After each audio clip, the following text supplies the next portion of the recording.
Hello everyone, स्वागत है आपका हमारे यूट्यूब चैनल एडुमेनिया पर वेयर लर्निंग बिगिंस।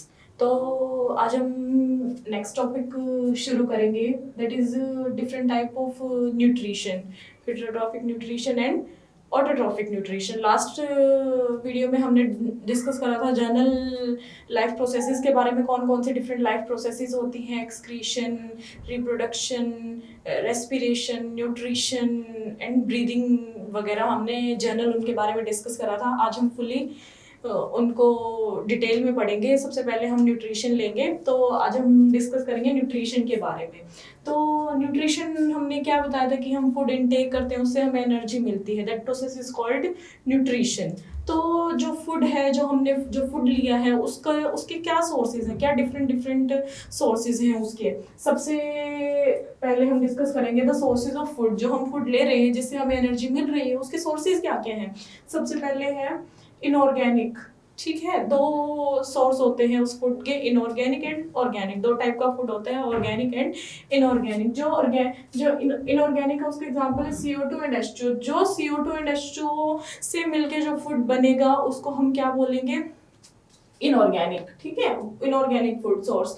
और ऑर्गेनिक फूड सोर्स, डायरेक्ट हम ऑर्गेनिक फूड सोर्स ले रहे हैं, इनऑर्गेनिक से हम ऑर्गेनिक नहीं बना रहे, डायरेक्ट हम ऑर्गेनिक फूड इनटेक कर रहे हैं, that is starch, glucose, glycogen, इस टाइप में। ठीक है, उसको हम ऑर्गेनिक फूड सोर्स बोलते हैं। फिर है जो न्यूट्रिशन है, वो कितने टाइप का होता है। मेनली 2 टाइप्स का न्यूट्रिशन होता है, that is autotrophic nutrition and heterotrophic nutrition. ठीक है, 2 टाइप का न्यूट्रिशन है, autotrophic and heterotrophic. Autotrophic nutrition में क्या होता है कि उसमें जो ऑर्गेनिजम्स हैं, मेनली प्लांट्स और बैक्टीरिया में होते हैं ऑटोट्रॉफिक न्यूट्रिशन। तो जो प्लांट्स हैं वो अपना खाना खुद प्रिपेयर करते हैं। ठीक है, इसमें जो ऑर्गेनिजम्स होते हैं वो अपना खाना खुद प्रिपेयर करते हैं, मतलब they prepare the food by itself, by themselves. Okay, तो इसमें एग्जांपल है प्लांट्स और बैक्टीरिया का। ये किसी और पे डिपेंड नहीं होते, ये रॉ मटेरियल लेते हैं और अपना खाना खुद बना लेते हैं, ये किसी दूसरे पे डिपेंड नहीं होते। और जो हेटेरोट्रॉफिक न्यूट्रिशन है, ठीक, और जिनमें ये हेटेरोट्रॉफिक न्यूट्रिशन होगा उनको हम क्या बोलेंगे, हेटेरोट्रॉफ्स। तो हेटेरोट्रॉफ्स ऐसे ऑर्गेनिजम्स हैं जो अपना खाना खुद नहीं बनाते, वो किसी दूसरे पे डिपेंड करते हैं। ठीक है, जैसे हम हैं, हम रॉ मटेरियल से, हम कार्बन डाइऑक्साइड से या फिर वाटर से अपना खाना नहीं बना सकते। हम मेनली प्लांट्स पे डिपेंड करते हैं, डायरेक्टली और इनडायरेक्टली हम मेनली प्लांट्स पे डिपेंड करेंगे कि प्लांट्स से, मान लो हमें फ्रूट्स खाने हैं, हम तब भी प्लांट्स पे डिपेंड हैं। हम वेजिटेबल्स खाते हैं, वो भी हमें प्लांट से मिलती हैं। हम कोई भी चीज़ें लेते हैं, सीड्स हो गए, मतलब कुछ भी जो फूड है वो हम डायरेक्टली या इनडायरेक्टली ऑटोट्रॉफ से ले लेते हैं। ठीक है, तो हम अपना खाना खुद नहीं बनाते, हम प्लांट्स पे डिपेंड होते हैं। तो इस तरह के ऑर्गेनिजम्स को हम क्या बोलेंगे, हेटेरोट्रॉफ्स, और इस तरह के न्यूट्रिशन को हम क्या बोलेंगे, हेटेरोट्रॉफिक न्यूट्रिशन। ठीक है, फिर है ऑटोट्रॉफिक में 2 प्रोसेसेस होती हैं, फोटोसिंथेसिस एंड कीमोसिंथेसिस। फोटोसिंथेसिस में क्या होता है कि जो ऑर्गेनिजम्स होते हैं, प्लांट्स, ठीक है, ये होती है प्लांट्स में, ये प्लांट्स में होती है कि जो प्लांट्स होते हैं वो क्या करते हैं, लाइट एनर्जी को ट्रैप करके अपना खाना बनाते हैं। Photo means light. ठीक है, फोटो का क्या मतलब होता है, लाइट। तो ये लाइट एनर्जी को यूज करके अपना खाना बनाते हैं। लाइट एनर्जी मतलब ये बल्ब वाली एनर्जी नहीं, बल्ब वाली लाइट नहीं, जो सन से हमें मिलती है, सनलाइट। ठीक है, सनलाइट को हम लाइट एनर्जी भी बोल देते हैं, सनलाइट एनर्जी जो होती है। ठीक है, तो उससे जो हमें एनर्जी मिलेगी वो होगी सनलाइट एनर्जी, और ये सनलाइट एनर्जी को यूज करके अपना खाना बनाएंगे। तो उस प्रोसेस को हम क्या बोलते हैं, फोटोसिंथेसिस। और कीमोसिंथेसिस में क्या होता है, कीमो मतलब केमिकल्स। तो जो ऑर्गेनिज्म केमिकल्स का यूज करके अपना खाना बनाएंगे तो उनको हम क्या बोलेंगे, कीमो ऑटोट्रॉफ्स। ठीक है, कीमो ऑटोट्रॉफ्स, और उस प्रोसेस को हम क्या बोलेंगे, कीमोसिंथेसिस। ठीक है, तो ऑटोट्रॉफिक न्यूट्रिशन में 2 प्रोसेसेस आती है, फोटोसिंथेसिस एंड कीमोसिंथेसिस। फोटोसिंथेसिस मतलब लाइट एनर्जी की हेल्प से फूड बनाना, और कीमोसिंथेसिस मतलब केमिकल्स की हेल्प से वो अपना फूड बनाते हैं। फिर है हेटेरोट्रॉफिक न्यूट्रिशन। इसमें 3 तरह का न्यूट्रिशन है, that is saprotrophic, parasitic and holozoic. Saprotrophic में क्या होता है ये जो ऑर्गेनिजम्स होते हैं ये डेड ऑर्गेनिज्म से अपना खाना लेते हैं, जो डेड प्लांट्स हैं या फिर डेड एनिमल्स हैं उससे ये अपना खाना लेते हैं। कोई भी जैसे किसी भी प्लांट की डेथ हो जाती है, फिर किसी एनिमल की डेथ हो जाती है, उस पे ये जो डॉग्स वगैरह होते हैं वो उसको खाना शुरू कर देते हैं। फिर ये जो चील होती है, कोई भी मान लो किसी डॉग की डेथ हो गई, जो चील वगैरह होती है, कौवे होते हैं, उस पे आके उसका मीट वगैरह खाना शुरू कर देते हैं ना, तो उनको हम क्या बोलते हैं, सेप्रोट्रोफिक। मतलब वो डेड ऑर्गेनिज्म पर फीड करते हैं, मरे हुए पर फीड करते हैं। ठीक है, जो ऑर्गेनिज्म मरा हुआ होता है ये उसको खाते हैं, तो उन ऑर्गेनिज्म को क्या बोलते हैं, सेप्रोट्रोफ्स। और ऐसे न्यूट्रिशन को हम क्या बोलते हैं, सेप्रोट्रोफिक न्यूट्रिशन। फिर है पैरासिटिक। ये पैरासिटिक न्यूट्रिशन में क्या होता है, पैरासाइट्स होते हैं। पैरासाइट्स, जो पैरासाइट्स है वो किसी दूसरे ऑर्गेनिज्म की बॉडी पर रहते हैं, या तो अंदर रहेंगे या फिर बाहर रहेंगे। जैसे आपने देखा होगा कि एक एग्जांपल लेते हैं, सिर में जो जू हो जाती है, तो वो जो जू क्या करती है, हमारे सिर पे रहती है। ठीक है, हमारे अंदर से ही वो न्यूट्रिशन वगैरह, नरिशमेंट वगैरह ले रही होती है, हमारी बॉडी से ही उनको खाना मिलता है। ठीक है, तो ऐसे न्यूट्रिशन को हम क्या बोलेंगे, पैरासिटिक न्यूट्रिशन। ठीक है, ऐसे न्यूट्रिशन को हम क्या बोलेंगे, पैरासिटिक न्यूट्रिशन। फिर है होलोजोइक। होलोजोइक में क्या होता है, ये सॉलिड फूड पार्टिकल्स लेते हैं, सॉलिड फूड खाते हैं, जैसे हम खाते हैं। ठीक है, मैन, ह्यूमन बींग्स का एग्जांपल आ जाएगा इसमें, मैन। ठीक है, ये क्या करते हैं, जो होलोजोइक मोड ऑफ न्यूट्रिशन होता है उसमें क्या होते हैं, ये सॉलिड फूड को इनटेक करते हैं। ठीक है, सॉलिड फूड खाते हैं। नेक्स्ट है, अब हम इनको थोड़ा डिटेल में पढ़ेंगे, autotrophic nutrition and heterotrophic nutrition. आज हम ऑटोट्रॉफिक न्यूट्रिशन के बारे में डिस्कस करेंगे। वही अभी हमने बताया थोड़ी देर पहले कि ऑटोट्रॉफिक न्यूट्रिशन वो होता है कि जिसमें जो ऑर्गेनिजम्स होते हैं वो अपना खाना खुद बनाते हैं रॉ मटेरियल की हेल्प से। ठीक है, वो रॉ मटेरियल ले लेते हैं और अपना खाना खुद बनाते हैं। ठीक है, तो ऑटोट्रॉफिक न्यूट्रिशन में हम मेनली फोटोसिंथेसिस प्रोसेस के बारे में पढ़ेंगे, कि मेनली प्लांट्स में पढ़ेंगे हम, बैक्टीरिया में हम नहीं पढ़ेंगे क्योंकि आपके सिलेबस में नहीं है बैक्टीरिया के बारे में, सिर्फ प्लांट्स के बारे में दे रखा है कि प्लांट्स के अपना फूड कैसे प्रिपेयर करते हैं। तो वो जो प्लांट्स होते हैं वो अपना food with the help of photosynthesis prepare करते हैं। फोटोसिंथेसिस एक ऐसी प्रोसेस है, the process by which green plants make their own food. जो ग्रीन प्लांट्स होते हैं वो फोटोसिंथेसिस की प्रोसेस से अपना खाना प्रिपेयर करते हैं, जिसमें क्या होता है, CO2 एंड H2O। CO2 और H2O को यूज करके, साथ में सनलाइट और एनर्जी को यूज करके, और क्लोरोफिल की प्रेजेंस में वो अपना खाना बनाते हैं। हम इससे समझेंगे, इस रिएक्शन से वो क्या, दो रॉ मटेरियल होते हैं उनके, CO2 and H2O। Raw material मतलब कच्चा माल, जैसे घर बनाने के लिए हम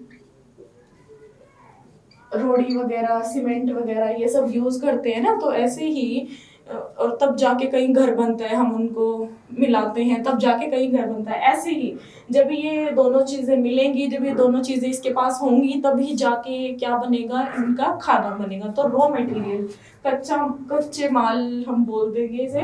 तो CO2 और H2O as a raw material काम करता है। ठीक है, और ये दो चीजें तो होगी, CO2 और H2O इन्होंने ले लिया। ये CO2 कहाँ से लेंगे, एयर से लेंगे, मतलब हवा से लेंगे, और H2O ये कहाँ से ले लेंगे, जमीन से ले लेंगे with the help of roots. ठीक है, रूट्स की हेल्प से ये H2O ले लेंगे और CO2 एयर से ले लेंगे। फिर इन दोनों को मिला के सनलाइट की प्रेजेंस में और क्लोरोफिल की प्रेजेंस में, क्लोरोफिल क्या है, सनलाइट तो पता है आपको, जो सूर्य की जो रोशनी आ रही है उसको हम सनलाइट बोलेंगे। लेकिन क्लोरोफिल क्या है, क्लोरोफिल जो लीव्स होती है प्लांट्स की, उसमें एक पिगमेंट प्रेजेंट होता है जिसको हम क्लोरोफिल बोलते हैं।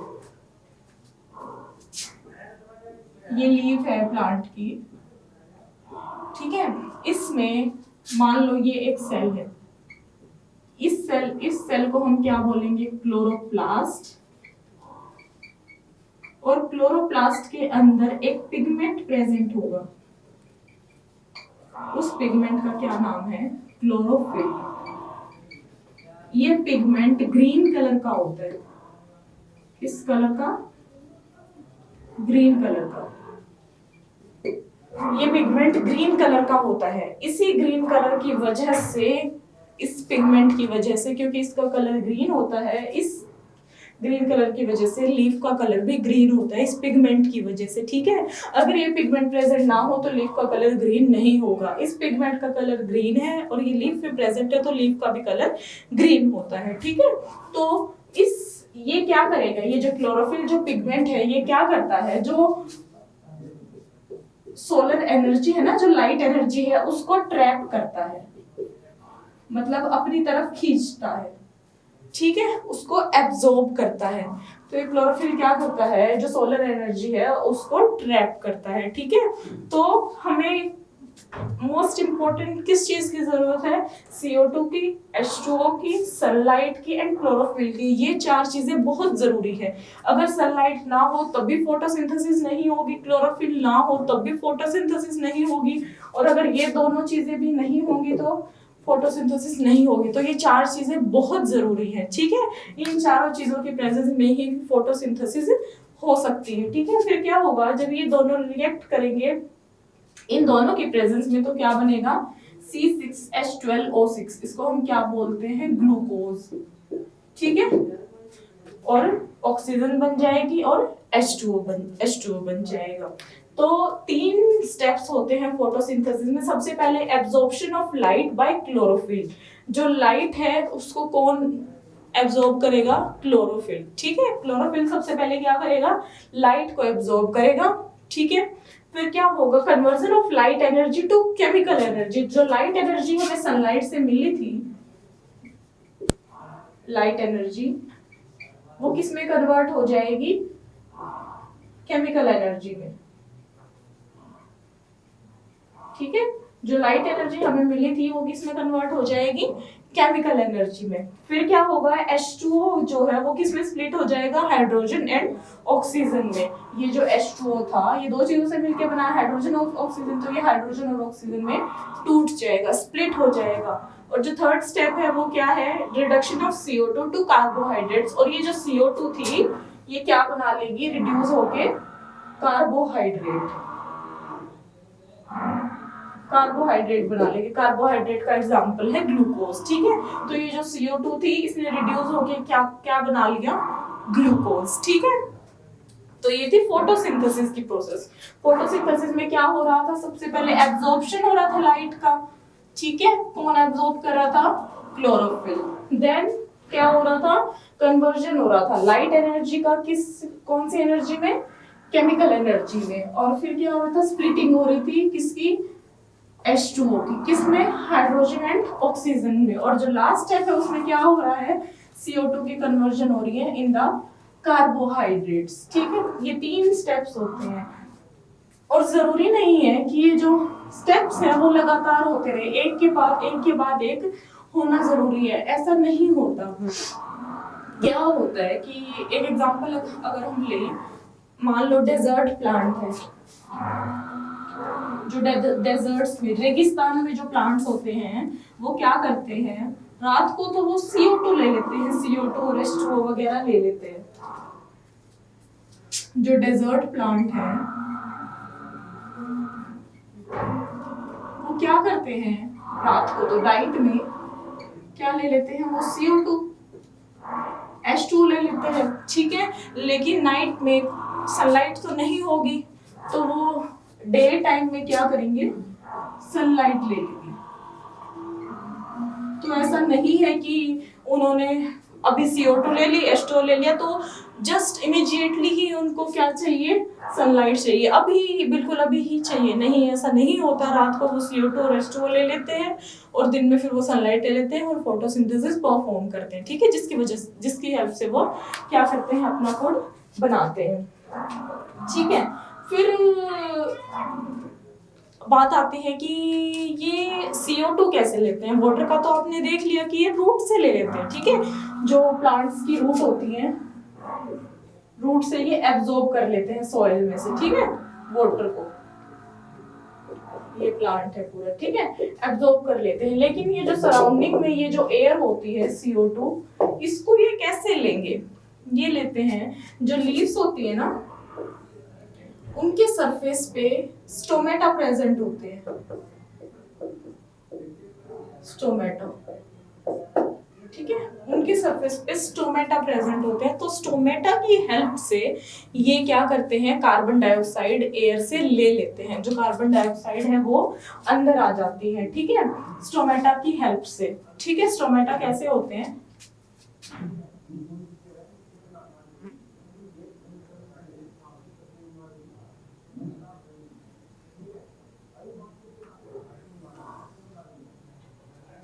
इस तरह का स्ट्रक्चर होता है स्टोमेटा का।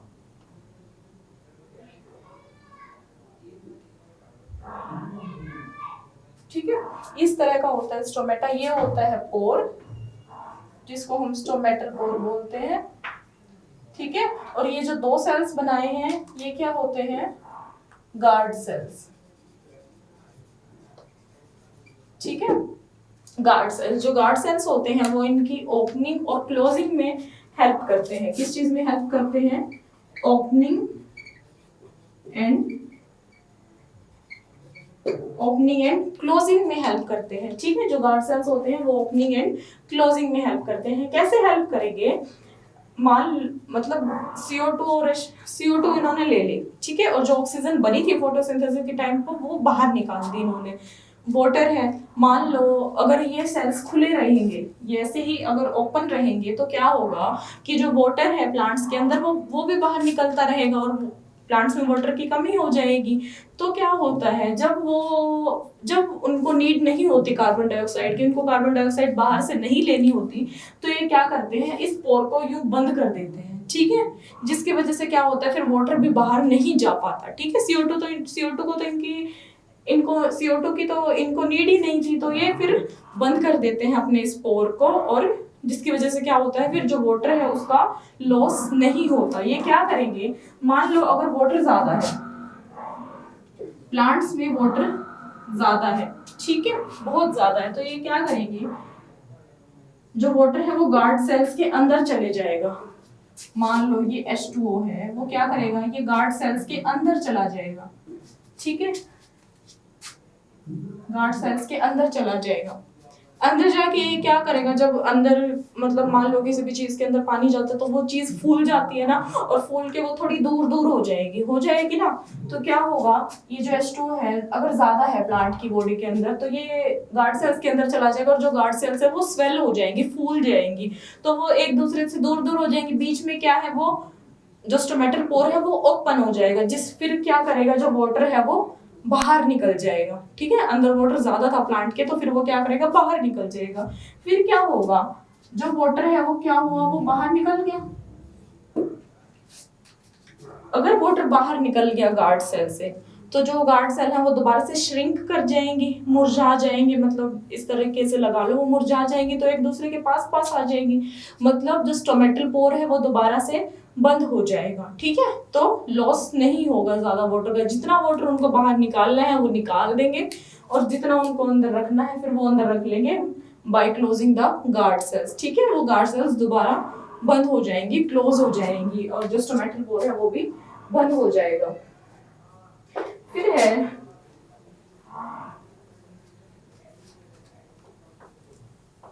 मान लो एक एक्टिविटी दे रखी है आपकी बुक में, NCERT में, कि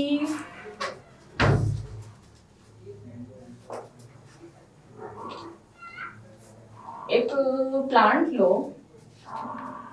एक प्लांट ले लिया आपने, ठीक है, ये इसकी लीफ है, ठीक है, इसको ब्लैक पेपर से कवर कर दो। ये जो लीफ है इसको ब्लैक पेपर से कवर कर दो, इसकी लीफ को, इस प्लांट की लीफ को ब्लैक पेपर से,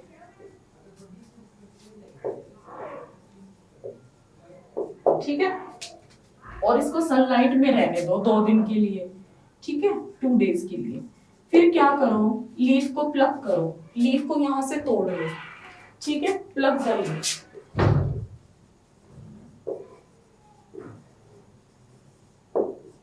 और इस लीफ को 2 दिन के लिए किसी एक जगह पर रख दो, ठीक है, डार्क प्लेस में, ठीक है, 2 दिन के लिए। फिर 2 दिन के बाद क्या करो, हीट इन अल्कोहल, ठीक है, और फिर इसका स्टार्च के लिए टेस्ट करो, स्टार्च के लिए टेस्ट करो। जो स्टार्च है, जब प्लांट्स को एनर्जी की रिक्वायरमेंट नहीं होती, एनर्जी मिल रही है उनको ग्लूकोज से, ठीक है, जो ग्लूकोज बन रही है, जो कार्बोहाइड्रेट बन रहा है, उसको क्या मिल रहा है, फिर उससे एनर्जी मिल रही है। जब उनको एनर्जी की जरूरत नहीं होती तो वो क्या करते हैं, उस ग्लूकोज को, वो जो ग्लूकोज बनी थी उसको किस फॉर्म में स्टोर कर लेते हैं, स्टार्च की फॉर्म में, ठीक है। तो अब हम इस एक्टिविटी से देखेंगे कि क्या प्लांट्स में स्टार्च प्रेजेंट होता है और क्या वो यूज करते हैं उसे बाद में जब उनको एनर्जी की रिक्वायरमेंट होती है। तो अब हम देखेंगे तो क्या होगा, मान आपने इस लीफ को ब्लैक पेपर में कवर कर दिया, ठीक है, 2 दिन तक ये बाहर धूप में रखी रही, फिर आपने इस लीफ को तोड़ लिया और 2 दिन के लिए आपने इसको अंदर रख दिया, किस कहीं भी रख दिया, फिर आपने इसको अल्कोहल में हीट करा, ठीक है, अल्कोहल में इसको गर्म करा, फिर आप स्टार्च के लिए टेस्ट करोगे। आप एक इस पे एक केमिकल डालोगे जिसका नाम है फिनोल्फथलीन इंडिकेटर, फिनोल्फथलीन इंडिकेटर, ठीक है। जब आप ये इंडिकेटर इस लीफ पे डालोगे तो क्या होगा कि ये लीफ थी, ये पार्ट कवर है मान लो, तो क्या होगा जब आप ये ब्लैक पेपर हटा दोगे और आप इस पे ये फिनोल्फथलीन इंडिकेटर डालोगे तो क्या होगा, ये वाला जो एरिया है ना, जो अनकवर्ड है, अनकवर्ड एरिया, वो क्या हो जाएगा, ब्लैक या ब्लू हो जाएगा, ब्लैक या ब्लू हो जाएगा। और ये जो कवर्ड एरिया है ये नहीं होगा। ऐसा क्यों? क्योंकि जहां भी स्टार्च प्रेजेंट होता है वो एरिया ब्लैक या ब्लू हो जाता है, तो मतलब यहाँ स्टार्च प्रेजेंट है, ठीक है, क्योंकि ये एरिया जो अनकवर्ड एरिया था, जो कवर नहीं था, वो क्या हो गया, ब्लैक और ब्लू, मतलब यहाँ पे क्या है, स्टार्च प्रेजेंट है। इन्होंने स्टार्च यूज नहीं करा। स्टार्च यूज जब करते हैं जब इनको लाइट वगैरह नहीं मिलती या फोटोसिंथेसिस परफॉर्म नहीं करते। यहाँ इस पार्ट को लाइट नहीं मिल रही थी क्योंकि ये कवर था ना, तो इसने क्या करा, जो इसके पास स्टार्च रखा था पहले का, जो इसने स्टार्च को स्टोर कर रखा था, वो स्टार्च इसने यूज करा, एज अ फूड यूज करा, ठीक है। तो इसके पास स्टार्च नहीं था, मतलब इसने यूज कर लिया, तो ये क्या हुआ, ब्लैक और ब्लू नहीं हुआ। और इनके पास स्टार्च था तो ये ब्लैक और ब्लू हो गए, क्योंकि इस वाले पार्ट को तो फोटोसिंथेसिस करने को मिल रही थी ना, सनलाइट इसको मिल रही थी, तो ये फोटोसिंथेसिस परफॉर्म कर रहा था। लेकिन जो कवर्ड पार्ट था वो फोटोसिंथेसिस उसमें नहीं हुई, तो उसने जो उसके पास डिजर्व फूड था स्टार्च की फॉर्म में वो यूज कर लिया, ठीक है। इसके पास नो स्टार्च, ठीक है, नो स्टार्च। फिर है एक और एक्टिविटी दे रखी है आपकी एनसीईआरटी में कि 2 प्लांट ले लिया आपने ऐसे ही,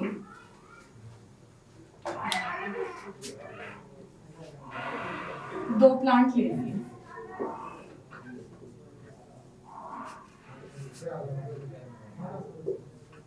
ठीक है, 2 प्लांट ले लिए और इनको एक बेल जार से कवर कर दिया, बिल्कुल अच्छे से कवर कर दिया। यहाँ पे एक वॉच ग्लास रख दिया और इसमें क्या रख दिया, पोटेशियम हाइड्रोक्साइड, क्या रख दिया, पोटेशियम हाइड्रोक्साइड। ये जो पोटेशियम हाइड्रोक्साइड है वो क्या करता है, CO2 एब्जॉर्ब करता है। हमने बताया था कि CO2H2O, सनलाइट एंड क्लोरोफिल, ये 4 चीजें बहुत जरूरी है। फोटोसिंथेसिस के लिए। तो ये क्या करता है, ये जो पोटेशियम हाइड्रोक्साइड है वो CO2 एब्जॉर्ब कर लेता है। अगर CO2 ये पोटेशियम हाइड्रोक्साइड ले लेगा तो प्लांट को नहीं मिलेगी ना, तो ये क्या करेगा, फोटोसिंथेसिस परफॉर्म नहीं कर पाएगा। फोटोसिंथेसिस परफॉर्म नहीं करेगा तो इसको खाना नहीं मिलेगा, खाना नहीं बनाएगा तो इसमें स्टार्च कम हो जाएगा, स्टार्च यूज करेगा फिर स्टार्च भी कम हो जाएगा, और एक टाइम ऐसा आएगा कि स्टार्च भी खत्म हो जाएगा। ठीक है, तो क्या होगा, फिर ये प्लांट डेड हो जाएगा। ठीक है, ये मर जाएगा। तो CO2 भी बहुत नेसेसरी है प्लांट के लिए एज अ रॉ मटेरियल। ठीक है, रॉ मटेरियल अगर इसके पास होगा एज अ CO2 H2O अगर ये होंगे तभी ये फोटोसिंथेसिस परफॉर्म कर पाएगा। ठीक है, तो आज हमने पढ़ा ऑटोट्रॉफिक न्यूट्रिशन के बारे में, जिसमें हमने मेनली प्लांट्स का डिस्कस करा कि वो कैसे कैसे अपना फूड प्रिपेयर करते हैं और उस प्रोसेस को हम क्या बोलते हैं, दैट इज फोटोसिंथेसिस। ठीक है, तो आज हमने फोटोसिंथेसिस के बारे में डिस्कस करा। ठीक है, तो ये 4 चीजें बहुत जरूरी थी फोटोसिंथेसिस में, CO2 H2O sunlight and chlorophyll, वो रिएक्शन इंपॉर्टेंट थी। तो होप आपको सब समझ आया होगा और आपको वीडियो भी पसंद आई होगी। तो अगर आपको ये वीडियो पसंद आई है तो लाइक शेयर एंड सब्सक्राइब जरूर करिएगा, and do not forget to press the bell icon. Thank you.